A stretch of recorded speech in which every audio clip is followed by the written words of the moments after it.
Ok, hola, bueno, hoy 29 de junio 2022. Finalmente, para clausurar el tema sobre preparatoria en cuanto a las solicitudes probatorias de pertinencia en relación con los documentos, como los expliqué en el video anterior, pues básicamente entonces, resumiendo, se debe hacer por cada documento debidamente debe estar identificado, tantos folios.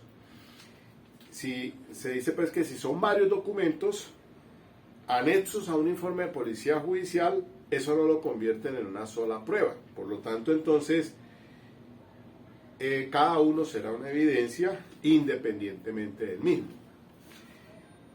Y consideren entonces las reglas de mejor evidencia, y para ello pues la sentencia radicación 51410 del 2017, que es un criterio que tiene el juez para cuando entra a resolver el decreto de pruebas, si atemperándose pues a esos criterios de pertinencia, conducencia y utilidad, sobre todo como dice el 376 de la norma procesal, que todo lo pertinente es admisible salvo que sea repetitivo, que sea de escaso valor probatorio o sea dilatorio.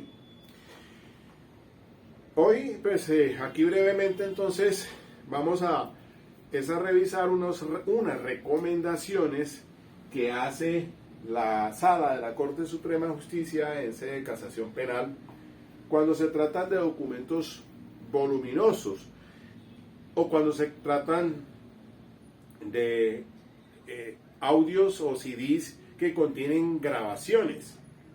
Entonces, dice que las partes pueden generar otras evidencias que faciliten el manejo de esos documentos en el juicio oral.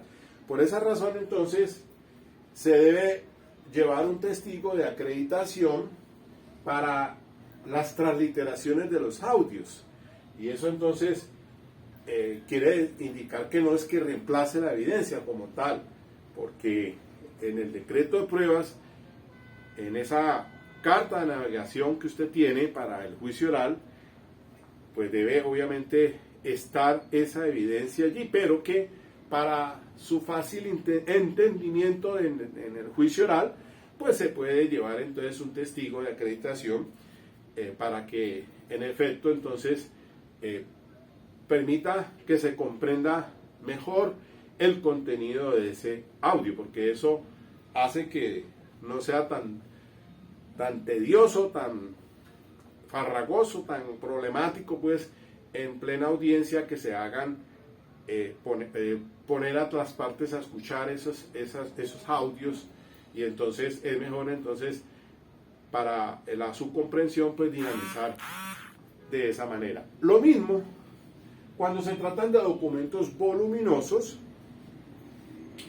elaborar un resumen con los datos más relevantes y se incorporan con un testigo que los haya elaborado. Entonces, de igual manera, pues lo importante es que quede en esa ruta del decreto de pruebas, la carta de navegación hacia el juicio oral, que pues se decretó ese documento voluminoso, pero que para su mayor comprensión, pues un testigo que lo haya elaborado, pues vaya al juicio oral y entonces pues permita exponer lo más relevante de esos documentos tan voluminosos. Que se tratan de 10 contratos, por ejemplo, pues entonces él podrá hacer una síntesis en relación con esos contratos de si es que se está juzgando a un funcionario público por un delito de prevaricato. Eso sería como lo más importante. Recuerden ustedes que pues para esto de la autenticación, pues de la incorporación de los documentos en el juicio oral,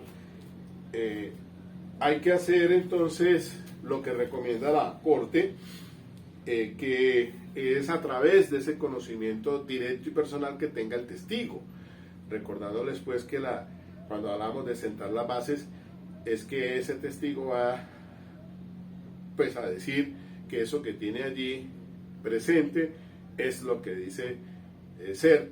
Y entonces esa es la autenticidad. Entonces también se debe hacer la exhibición a la contraparte, recuerden, solicitar que se incorpore como prueba, y una vez incorporado debe ser leído conforme pues como lo indica el artículo 431 del Código de Procedimiento Penal, la ley 906. Ahora, hay otra situación que puede facilitar, y es el de las estipulaciones probatorias.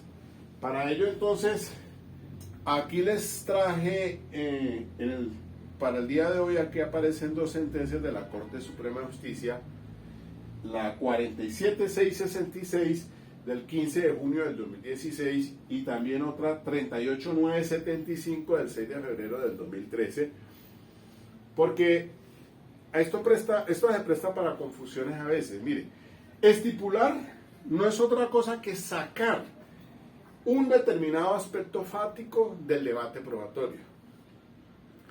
Y entonces suelen presentar un documento para probarlo, es decir, no, pues, en un ejemplo, estipulamos que la víctima murió a causa de los disparos que recibió, y entonces para ello se soporta con el dictamen médico legal.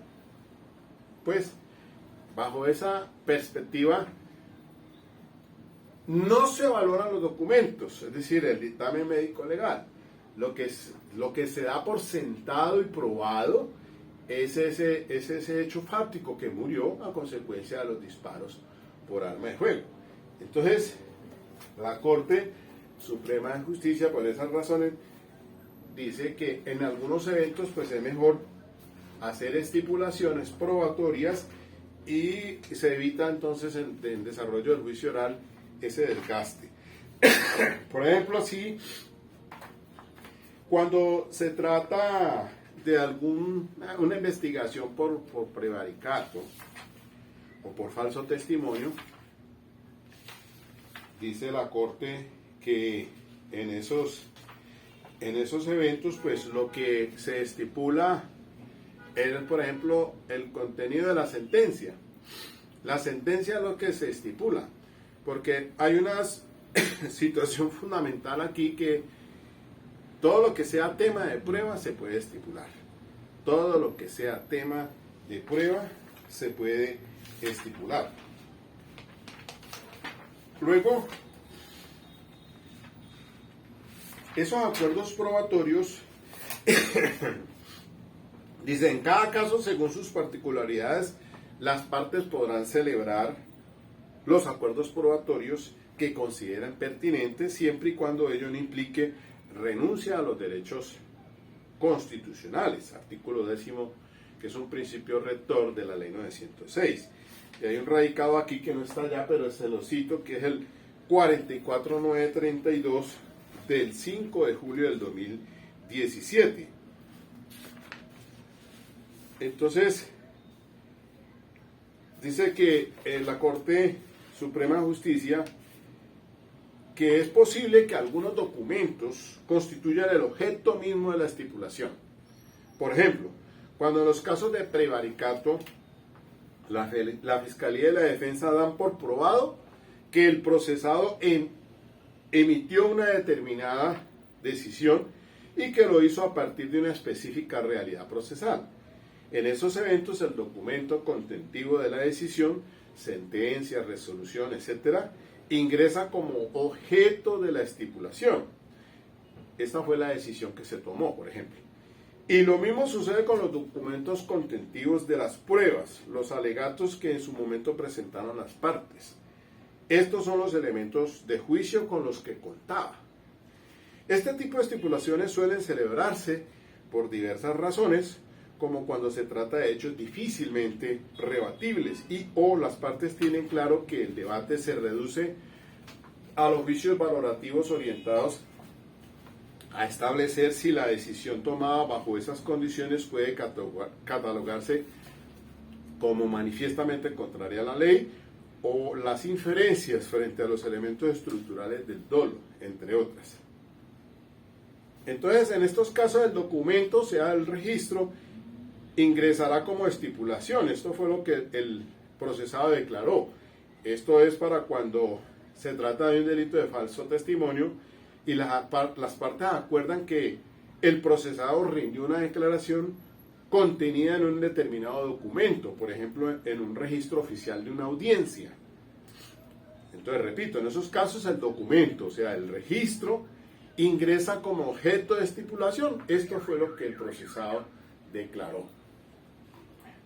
Lo anterior es posible porque en esos procesos el contenido de la decisión, los elementos de juicio con los que el juez contaba, en el ejemplo del prevaricato, y el contenido de la declaración rendida por el testigo, en el evento hipotético del falso testimonio, hacen parte del tema de prueba, por lo que pueden ser objetos de estipulación. Listo, eso es lo que les quería pues complementar la idea en relación con las solicitudes de pertinencia en materia de documentos. Esto pues es lo que consagra ese instructivo de la sentencia radicado 51822 del 7 de marzo del 2018 de la doctora Patricia Salazar Cuellar. Bien, hasta ahí dejemos.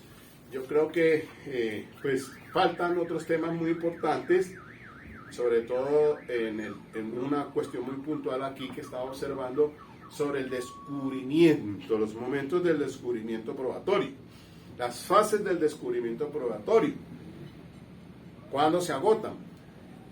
También en el tema muy interesante sobre el rechazo de lo que no se descubre. Entonces, la serie de problemáticas que se presentan desde la audiencia de acusación y las sucesivas. El tema también de la exclusión de las pruebas. Y eso tiene que ver pues con dos sentencias muy puntuales. La C-591 del 2005, esa es de la doctora Clara Inés Vargas, y otra que es la de CU-159 del 2002 del doctor Manuel José Cepeda Espinosa, el caso del miti-miti, un asunto acá con Mario Alfonso Escobar, un periodista y un ministro, y eso dio todo el debate allí, jurídico, una sentencia de unificación, para entender el tema de la prueba ilícita y la prueba ilegal. Y entonces esto es muy importante también, esto lo ahondaremos en la próxima sesión, porque tiene que ver entonces con eso que se da en desarrollo del